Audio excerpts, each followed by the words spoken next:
High, আমি পূজা। আশা করি সবাই ভালো আছেন।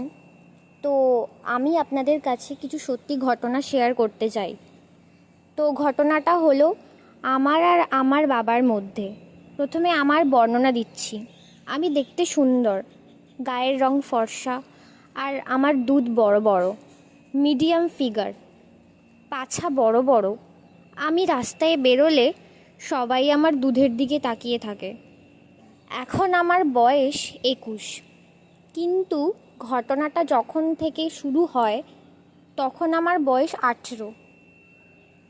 আর আমার বাবার গায়ের রং কালো, মাথায় চুল বেশি নেই। বাবার বয়স 45, মা মারা গেছেন 6 বছর আগে।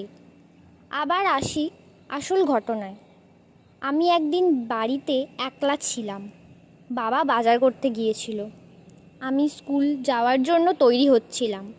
স্নান করে বাথরুম থেকে বেরিয়ে গামছা জড়িয়ে জানি বাবা বাড়িতে নেই, তো কোনো অসুবিধা নেই।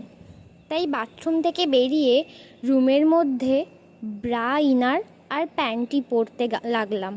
হঠাৎ যেন মনে হলো কেউ আমাকে দরজার আড়াল থেকে দেখছে। তারপর আমি সামনেটা এগিয়ে দেখলাম কেউ নেই। আমি ভাবলাম মনের ভুল। তারপর স্কুল ড্রেস পরে রেডি হয়ে গেলাম। তারপরই বাবা এলেন। বাবা বলল, মা আমাকে একটু জল দে তো। আমি বললাম, হে বাবা, দিচ্ছি বলে 1 গ্লাস জল নিয়ে গিয়ে দিলাম। বাবা জল খেতে খেতে আমার দিকে তাকিয়ে রইল। তারপর গ্লাসটা রাখতে বলল আজকে স্কুলে যেতে হবে না, আজকে আমার শরীরটা ভালো নেই। আমি প্রথমে না করেছিলাম, তারপর ভাবলাম থাক, একদিন স্কুল বন্ধ করলে কিছু হবে না। তারপর আমি বাবা বললাম আমি ড্রেস চেঞ্জ করে আসছি বলে ঘরের মধ্যে চলে গেলাম। আর তখন গরমকাল, তাই স্কুল ড্রেস ছেড়ে নাইটি পরলাম, আর ভিতরে ছিল ইনার আর পেন্টি। ব্রা না থাকার কারণে দুধ বেশ বোঝা যাচ্ছে। তারপর আমি বাইরের রুমে গেলাম, যেখানে বাপি বসে আছেন। বাপি বলল, বস মা। এখানে আমি বসলাম। তারপর বাপি বলল, তোর মা চলে যাওয়ার পর আর দেখার কেউ নেই তুই ছাড়া। আমি বললাম বাপি, আমি তাহলে ঘরের কাজগুলো সেরে নিই। বাপি বলল, না, পরে করবি।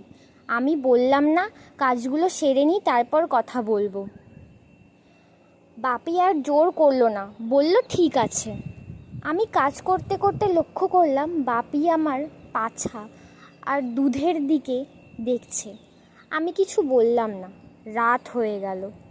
রাতের খাবার চলে গেলাম নিজের রুমে। বাপি পাশের রুমে আছেন। আমি কখনো নিজের রুমে ছিটকিনি দিই না। তারপর আমি ঘুমিয়ে পড়লাম।